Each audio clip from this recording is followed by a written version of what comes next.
Is there anything good that this administration has done so far? Anything that you can say, well, at least that's a good thing? Huh? Okay. Not nothing. I saw Bernie Sanders Not post nothing. yesterday about he likes what Trump is attempting to do with the Pentagon by auditing them and stuff like that. Okay, attempting. Let's see it happen. Here's the reality. I serve on the oversight committee. That's where all the drama typically happens. And we've had Department of Defense come before us a number of times. The vast majority of the waste, fraud, and abuse that we have in this country is Department of Defense. You can Google and find out that at some point in time we were spending like $1,000 per toilet or something. So like that's where we see these inflated costs. That's where we have a lot of contractors. That's where they play a lot of games. That's where Elon gets the vast majority of his money is out of defense. And when they come before us and we ask them about their audit, they haven't had a clean audit in the last 6 times we've asked for an audit. So the fact that they're going to start with people that are getting $6 a day to eat, or they want to go after the little old lady that's just trying to get her little health care and they believe that that's where the savings is, that's not where the savings is, nor is it going after career civil servants and saying, oh, let me take your coins, let me take your job.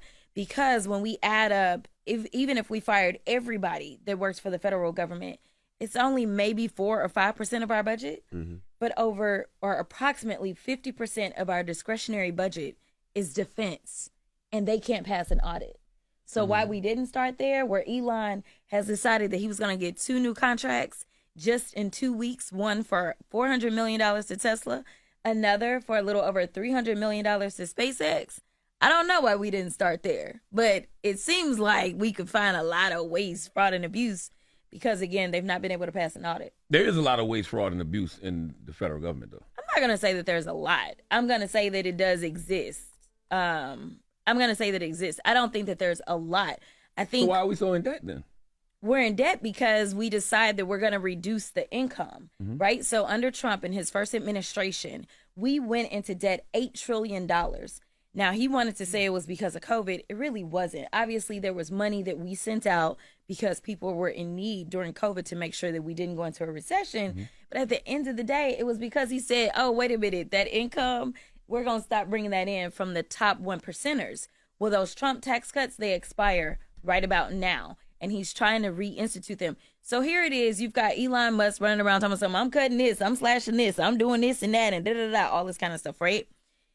I do want to be clear that at the same time they're saying, but we got to raise the debt limit.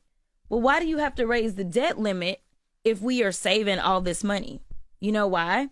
Because they actually want to deepen the tax cuts for all those billionaires that were sitting on stage with him on January 20th. Those guys are looking to keep more money in their pocket. That is why. It's why we ran into debt last time. It's why we're going to run into debt again. The only time that we've had a budget that was clean and we didn't have to worry about debt, you know who was in office? Bill Clinton. Bill Clinton, a Democrat. You know what the tax rate was? It was what Kamala Harris was proposing. That is not the tax rate that they are looking to do on the 1%ers.